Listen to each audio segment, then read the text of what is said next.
Salut tout le monde. Je suis tombé là-dessus, mais avant de partir, avant de démarrer ça, je vais vous jaser un peu. En toute humilité, je remercie les camionneurs d'Ottawa, sincèrement. Là, ce que vous faites là, de jour en jour, ça nous fait réfléchir, ça prend de l'ampleur, c'est en train de se propager sur la planète. Puis c'est fort, les gars, ce que vous faites là, les gars, les filles, camionneurs, camionneuses. J'aimerais pas être un politicien et avoir à gérer ça. Tu sais comment? Qu'est-ce qu'ils vont faire? Puis je suis bien content, c'est bien correct que des choses comme ça arrivent. J'aimerais pas être dans les culottes d'un politicien puis me dire comment est-ce qu'on va les dégager de là, tu sais. On fait venir l'armée, puis ah ouais, on ramasse tout ça, puis c'est pas beau, ça ferait pas des belles images à TV. Fait que j'aimerais pas ça. Mais regardez bien ça, pour ceux qui l'auraient pas vu, là, écoutez ça, c'est quelque chose.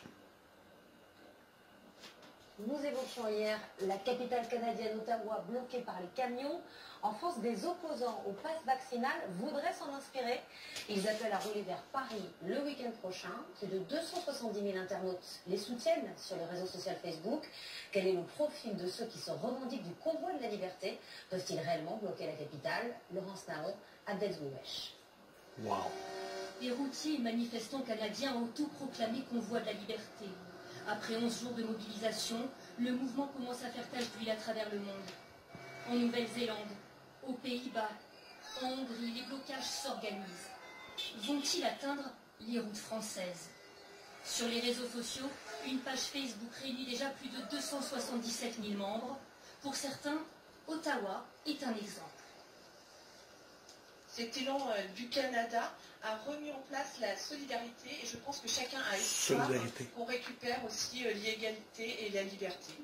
Différents itinéraires sont planifiés et devraient converger de toute la France. Point de ralliement, Paris vendredi soir, pour ensuite faire route vers Bruxelles.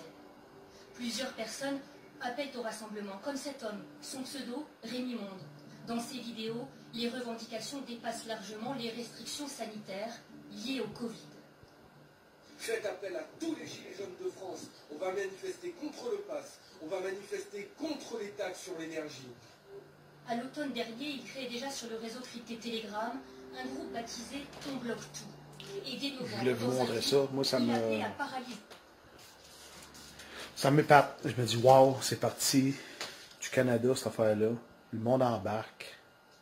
Abolition du pass sanitaire. Tu sais, là, ça dépasse. Là, mais j'aime ça, c'est correct, il se passe quelque chose, c'est vivant, il y a de l'énergie, il y a de la solidarité là-dedans, il y a de l'amour, puis je peux pas faire autrement qu'aimer ça, puis je sais pas ce que vous autres en pensez. Bye bye, bonne soirée tout le monde. It is time to remove these restrictive and damaging health measures. It's time for us to learn to live with COVID. Alberta will begin removing its COVID restrictions at midnight tonight, starting by scrapping its vaccine passport program. The program is no longer serving a useful and compelling purpose. If all goes well, nearly all restrictions could be history by March. The news comes after days of demonstrations at this Alberta border crossing, slowing traffic and trade with the U.S. to a trickle. Many here demanding an end to mask and vaccine mandates. We're here fighting for the freedoms of all Canadians, and that's what this is about. This is about people taking the power back. Soon they'll get at least some of what they've been asking for. Across Canada, similar scenes. Next door in Saskatchewan, a similar plan. Masking and vaccine mandates will be gone by the end of the month. It's time for us also to heal the divisions in our communities over vaccination. Those divisions are in our families, they're in our communities, but they are across our province and they're across this nation. Prince Edward Island begins its rollback next week by ending isolation for travelers who have had 2 doses of the vaccine, while Newfoundland and Labrador's chief health officer announced the province will start its already announced loosening of rules a week earlier, beginning this coming Monday. Whatever the reason, mask and vaccine mandates are soon coming to an end across much of the prairies. What remains to be seen is if the protests against them end too. The Canadian truckers are heroes. They are patriots, and they are marching for your freedom and for my freedom. They are those truck drivers that, God bless them, they're defending Canada, but they're defending America as well. That is courage on display, that the government doesn't have the right to force you to comply to their arbitrary mandates. And they're standing up for freedom. And of course, big government hates it and is trying to crush them. Of course, the corporate media hates it and is trying to silence them. And big tech, you look at what GoFundMe did. People gave $10 million to support the Freedom Convoy because they were so proud of the courage of these truck drivers. And the thieves in Silicon Valley decided, we don't like your politics, so A, we're going to take your money, and then B, we're going to give it to people we like.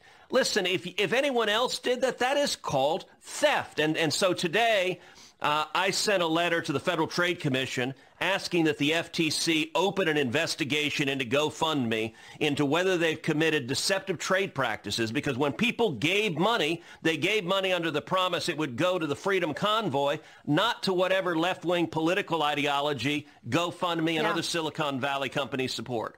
They are deceiving consumers, and it is wrong. We see that the population is fed up. I'm fed up. We're all fed up.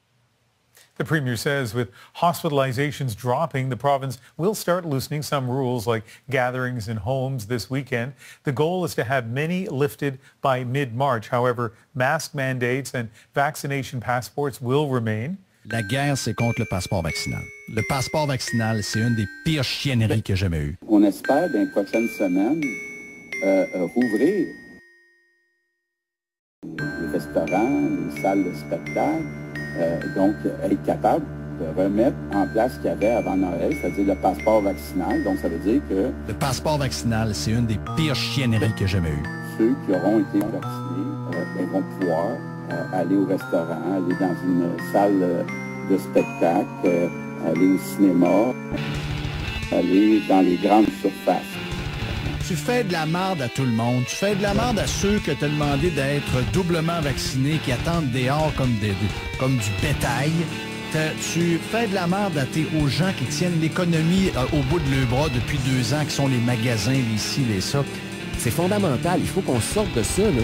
François Legault est le problème. Il est l'empêcheur de tourner en rond. Puis votre loyauté, là, est pas envers la CAQ, est pas envers François Legault, est envers vos électeurs, est envers le peuple. La guerre, c'est contre le passeport vaccinal. Le passeport vaccinal, c'est une des pires chienneries que j'ai jamais eues. Tu mets de la merde à grandeur et ça donne absolument à rien. Zéro. Les vaccinés pognent la COVID à la tonne et donnent la COVID à la tonne. Ça n'a aucun... Il n'y a pas de mérite à avoir le passeport vaccinal en ce moment. Ça, là, faut que ça devienne une garde. Faut que ça devienne le but. Éric, faut que tu fasses... faut que vous frappiez là-dessus. Oui, le passeport, c'est une des pires injustices. C'est une des pires injustices qu'il n'y a pas grand. Je vais te le dire. Le passeport vaccinal, c'est une des pires chienneries que j'ai jamais eues. La grand-mère, malade, enfermée, pas de bain depuis 1 semaine, avec une toilette portative dans sa chambre au CHSLD. Elle a 2 gars qui vont avoir. Les 2 gars sont non-vax. Ben elle, ces 2 gars peuvent pas l'avoir. C'est ridicule. Ça peut-tu être plus chien? Faut-tu pas avoir de cœur pour aller jusque-là, juste pour un statement, pour frapper sur 10% de gens qui n'ont pas pris le vaccin? Le passeport vaccinal, c'est une des pires chienneries que j'ai jamais eues. Excusez-moi, là, ça manque de cœur, pas à peu près.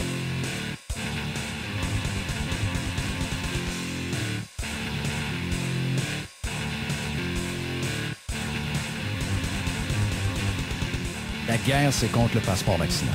Le passeport vaccinal, c'est une des pires chienneries que j'ai jamais eues. La guerre, c'est contre le passeport vaccinal. Le passeport vaccinal, c'est une des pires chienneries que j'ai jamais eues. La guerre, c'est contre le passeport vaccinal. Le passeport vaccinal, c'est une des pires chienneries que j'ai jamais eues.